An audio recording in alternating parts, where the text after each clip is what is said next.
Boa tarde, Márcio. Márcio, duas partidas do Marcílio Dias, né? A primeira partida vencemos 1-0, né? Poderia ter sido mais, mas infelizmente o nosso ataque não conseguiu concluir as oportunidades que teve. Aí tivemos um segundo jogo, num campo bastante molhado, né? E mais uma vez o Marcílio teve algumas dificuldades para finalizar, né? Acabou tomando o gol e aí correu atrás e buscou o empate. O que você analisa essas duas partidas que aconteceram e o que se pode esperar daqui para frente do Marcílio Dias? Vamos lá.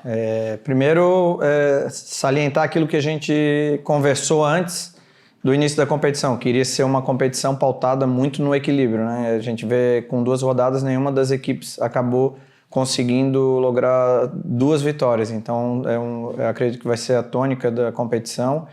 E a projeção é que a gente consiga se distanciar. Infelizmente a gente teve essa questão de não poder ter tido a sequência no segundo jogo de melhora na questão de ideias de proposição de jogo e um jogo mais ofensivo, mas já passou, né? Vocês vão lembrar também na coletiva que eu falei que a gente enfrentou no amistoso Figueirense e o cenário era de chuva e que seria importante a gente já ter enfrentado isso e aconteceu, e talvez, né, isso possa se repetir, então a gente não vai ser pego de surpresa. E aí é pautar agora daqui para frente, alinhar um pouquinho, melhorar um pouquinho essa questão dessa construção ofensiva para que a gente chegue e aproveite melhor as oportunidades nos próximos jogos. Márcio, boa tarde, Márcio. É mais um jogo que tu vai jogar, tu jogou contra o Barra e agora a Chapecoense, provavelmente, pelo que a gente viu a última escalação contra o Ercílio Luz, o banco totalmente com a base e também a maioria dos jogadores da linha também com a base nos titulares. Então eu queria a tua opinião da dificuldade que é, porque geralmente o torcedor tem a opinião que jogando contra a base, tu tem a obrigação de vencer, e jogando contra uma equipe mais ou menos considerada titular como o Joinville, tem um profissional, aí o jogo se torna um pouco mais equilibrado. Eu queria ouvir a tua opinião. Vamos lá. Eu acho que o Marcílio sempre entra especialmente por ser bicampeão, entra com essa obrigação. Então isso já não é sendo base, não sendo base. Hoje, o Marcílio sendo um dos favoritos, a gente entra com essa obrigação todos os jogos.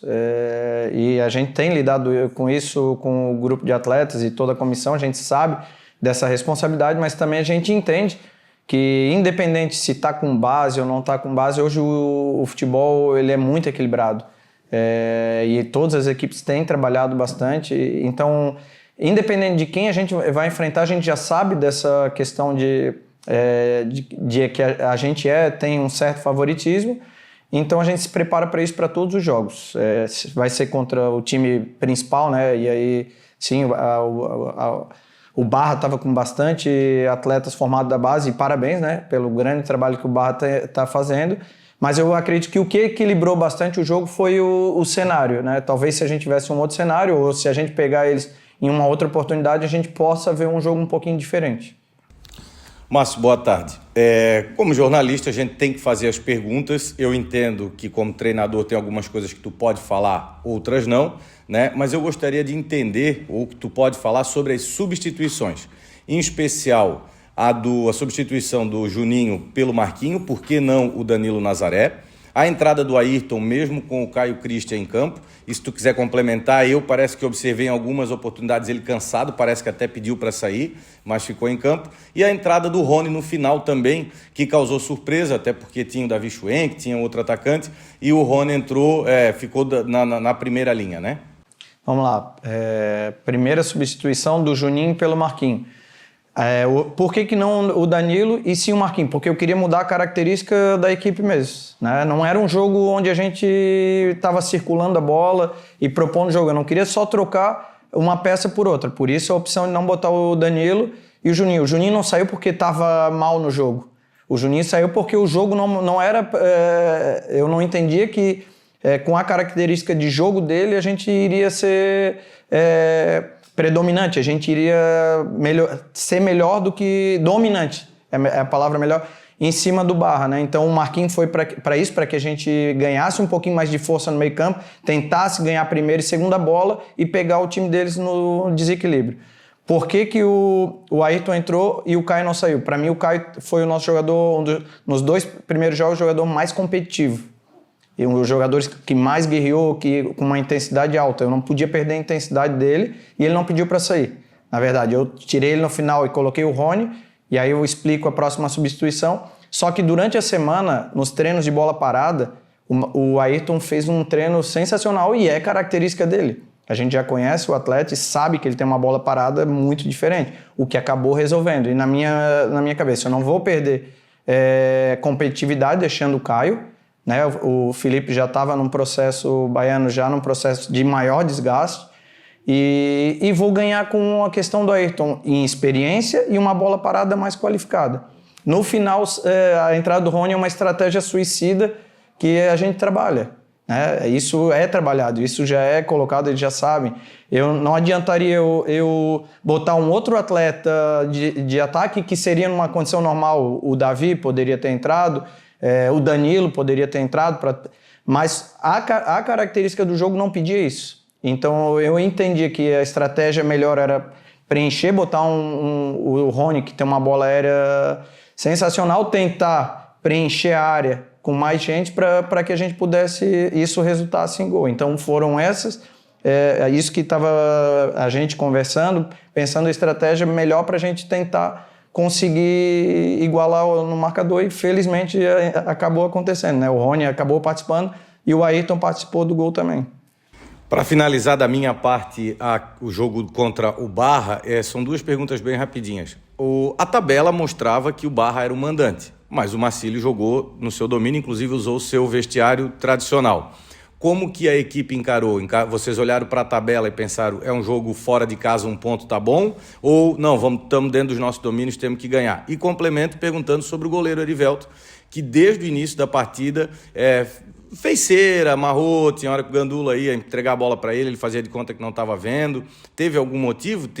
Foi uma solicitação tua para isso? Não. Até também eu não percebi isso de fato. Então, se isso aconteceu, foi na verdade o que estava acontecendo. Desacelerar o jogo num processo onde o jogo está num caos é expertise do jogador. Acho que não foi por ser. A gente não encarou de maneira nenhuma que 1 ponto seria importante por a gente estar jogando fora de casa.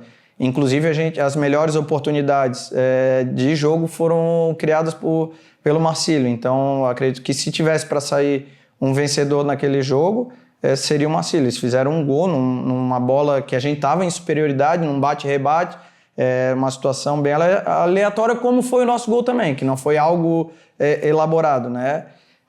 Mas acho que foram essas 2 situações. Acho que, de repente, ele entendeu que frear um pouquinho o jogo para a gente tentar pensar um pouquinho melhor, mas não no intuito de desacelerar, porque o empate seria um bom resultado para a gente. Márcio, primeiramente, boa tarde para você, Pedro Gaia, da Stock Sport e Comunicação e Rádio Menina. Visando um pouco mais agora o confronto contra a própria Chapecoense, você fala muito bem de mudar um pouco da postura, e eu acho que nesse jogo contra a Chape, uma equipe que tem no sistema defensivo um jogo mais de contato, um jogo mais físico, como o TT, por exemplo, que é um lateral que já conhece muito bem a região, por exemplo. Como é que vocês vão encarar essa partida, o preparo? Também, lógico, um pouco visando essa parte física muito forte da Chapecoense também, é claro.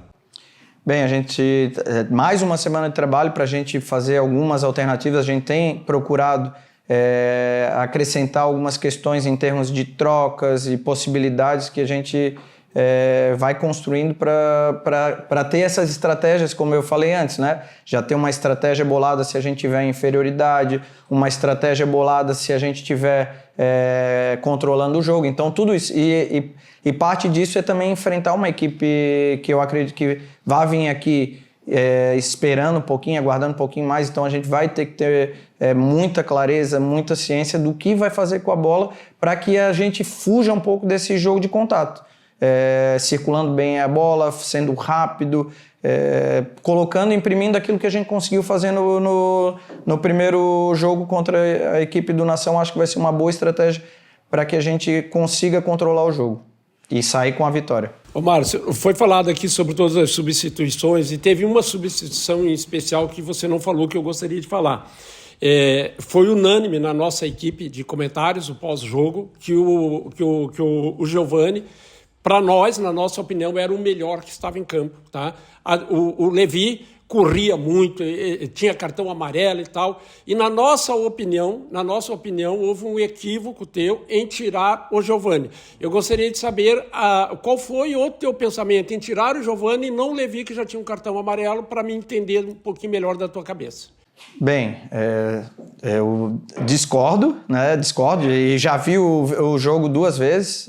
Realmente o Giovani teve uma ação muito boa, que foi um drible para dentro e uma finalização de esquerda. No mais, ele teve pouco volume de jogo de construção. E o Levi, nesse aspecto, eu acabei tentando trocar os dois de lado, trazer o Giovani para a perna boa, para que ele pudesse melhorar a quantidade de ações dentro do jogo, que acabou não surtindo esse efeito, né? Então, a minha ideia é vou voltar o Levi para o lado, para que ele consiga fazer a passagem com o Caio, criar essa ultrapassagem, e vou tentar trazer o Rubinho ali para criar uma conexão e o Vitor entre mais no jogo junto com o Marquinhos, criar essa triangulação junto com o Vitor, Marquinhos e o Rubinho, que o Giovani não estava conseguindo construir naquele momento. Esse era meu entendimento. Esse é o meu entendimento. Claro, mas isso, e eu respeito de vocês, respeito totalmente, mas essa foi a minha leitura do jogo, né? Márcio, do elenco que tu tem na mão, tu já tem todos que tu pode considerar como titular, que tu pode usar como titular? Eu falo porque depende de condição física, ritmo de jogo, então o elenco que tu tem, tu já pode usar totalmente. E outro detalhe, nesse terceiro jogo, a que ponto a gente pode considerar que o teu esquema tático vai estar todo à prova? Bem, agora os últimos que chegaram ali, que foram o Milani, o Marquinhos e o Ayrton, né? Já estão começando a segunda semana de trabalho, o Rony também. Então, alguns cuidados para que a gente... E aí a questão da nossa conversa com preparação física, com fisiologia, tudo para que a gente não perca, né? O Ayrton e o Milani acabaram tendo, antes de chegar aqui, uma lesão que tirou eles do primeiro jogo do último mata-mata ali. Então, a gente estava tendo um cuidado um pouquinho mais específico com eles. O Rony, ele acabou ficando um pouquinho mais tempo parado pelo nascimento da filha dele. Então, alguns cuidados para que a gente, como é uma competição rápida, às vezes a gente acelera um processo e acaba perdendo o atleta por mais tempo. Então, esses cuidados, mas acredito que agora a gente já está dentro desse processo e já vai começar a se estabelecer um pouquinho mais a questão de quem é a equipe base ou não, né? E com relação à característica do que vai estar o meu trabalho, infelizmente a gente tem uma pressa muito grande no país, mas para tu estabelecer uma identidade vai muito tempo. Então eu não tenho essa pretensão de achar, acredito que a gente já está no caminho, a gente já cresceu bastante, mas falta muito tempo ainda para que a equipe tenha na totalidade, não sei se isso é possível, as características de jogo que eu gosto de ter. Ô Marcos, só complementando a pergunta do Ingo, em relação ao Luan, qual que é a situação atual do Luan? O Luan, assim, a questão, eu não tenho, isso não cabe a mim, é uma pergunta que eu posso até transportar para o nosso departamento. Eu quero saber se ele está no departamento médico. Ele está no departamento médico. Hoje ele ainda está no processo para tomada de decisão, quando que vai para a transição. A gente tinha uma projeção para a semana passada que acabou não se concretizando, ele vir para a transição. Foi postergado um pouquinho, acredito que... Espero ter uma melhor notícia para vocês o mais breve possível. Márcio, na Copa Santa Catarina é muito comum a gente traçar um projeto, um planejamento tático e ela ir melhorando ao decorrer da competição, com certeza. Nessas 2 rodadas, o Marcelo Dias já teve, lógico, um crescimento em alguns aspectos. Mas, na sua opinião, quais aspectos dentro do planejamento tático ainda faltam ser melhorados? Para, claro, buscar, quem sabe, o tetra, né? Vamos lá. Para que a gente tenha tranquilidade, o ideal aqui era que a gente tivesse já com 6 pontos. Foi o que eu falei. Quanto mais a gente já estiver pontuando e conseguir desgarrar e conseguir essa classificação, a gente consegue acelerar alguns processos que dá mais tranquilidade. A gente sabe que um ambiente com vitória ele é muito positivo e fundamental a gente não ter perdido, né? Imagina se a gente perde essa partida, iria igualar. a gente não estaria já em zona de pontuação, o Barra estaria com a mesma pontuação. Então, quanto mais a gente conseguir resultados positivos, a gente consegue alinhar e ir evoluindo no processo de melhora da equipe. E com relação até a pergunta, hoje, meu principal cuidado é na segunda fase de criação e terminação. A gente precisa melhorar, acrescentar. Acho que no primeiro momento a gente está bem, o segundo momento a gente precisa dar uma alinhada e no terceiro momento, que é a fase de terminação ali, a gente precisa evoluir bem. Então, é focar bastante nesse aspecto da equipe. Márcio, para a gente encerrar a coletiva, eu gostaria que você fizesse aquela convocação clássica para a torcida marcilista, mais uma vez, estar contigo aqui no Gigantão e empurrar o time para a vitória. Vamos lá, fica a convocação, mas primeiro minha gratidão, poxa, eu estava na chuva ali, mas estava trabalhando e estava no calor e a torcida apoiou, muito, muito forte a gente sentiu, e um dos fatores que fez com que a equipe não desanimasse, mesmo após a gente ter sofrido o gol, a torcida não parou de cantar. Então fica essa convocação para que mais uma vez a torcida do Marcílio venha, apoie a equipe do começo ao fim, para que a gente saia daqui vitorioso e celebrando ao final do jogo.